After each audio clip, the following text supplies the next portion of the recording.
Well, hello, I'm Heather Granato. I'm the Group Editorial Director at Virgo Publishing, and we're here at SupplySide West. I'm joined by Dr. Paul Mittman from the Southwest College of Naturopathic Medicine, who just gave a presentation on complementary medicine and cancer therapy. Dr. Mittman, thank you for joining us today. Sure. I wanted to get your take on what are a few of the best research nutrients that can play a complementary role in cancer therapy. Sure. Well, two right off the bat would be melatonin. And it's interesting because melatonin, people usually take melatonin to help them sleep. Right. And researchers observed that there was a group of patients who tended to get cancer more than other people, particularly breast cancer. It was women who were working like swing shifts, so particularly nurses. Okay. And so they started doing research in melatonin about 12 years ago with really advanced cancer cases and had some really astounding results. And so melatonin is given in a very different dosage form, probably about 5 times the dose that people take to go to sleep. Okay. But there's tremendous research on melatonin. So that would be one. The amino acid glutamine is another one. Glutamine is the most common amino acid protein building block in our bodies, especially in skeletal muscle.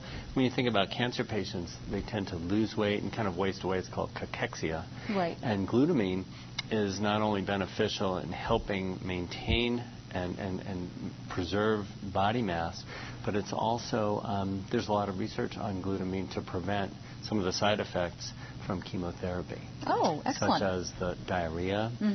So there was a study on, in the last 15 years, there have been no less than 36 clinical trials on glutamine. So diarrhea, terrible mouth ulcers, and then looking also at kind of synergy, like we usually think about adverse effects or adverse interactions, but sometimes you can have a drug-nutrient interaction that's synergistic in a good way. Okay. And so there's evidence for that for glutamine also. Excellent. Yeah, so those are just a couple. Well, and obviously, with these kind of positive studies coming out, there may be market opportunities for companies who are looking to promote Absolutely. nutritional ingredients and supplements into this area. How would you characterize those market opportunities? Well, I mean, I am astonished at the prevalence of nutritional supplementation among cancer patients. In some studies, it's as high as like 88% of people with cancer are taking some kind of nutritional supplementation. So it's there. Right. So I think the key is to, and yet a lot of those people are still doing it sort of under the radar. They're, less than a third of them are actually telling their oncologists about it, which could be a problem because there could be interactions that wouldn't be good.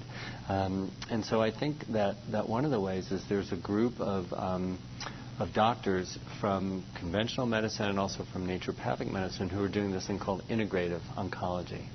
So rather than, it doesn't have to be just this or just that, but you can get the best of both worlds. So you have hospitals like Cancer Treatment Centers of America, you have the Oncology Academy of Naturopathic Physicians.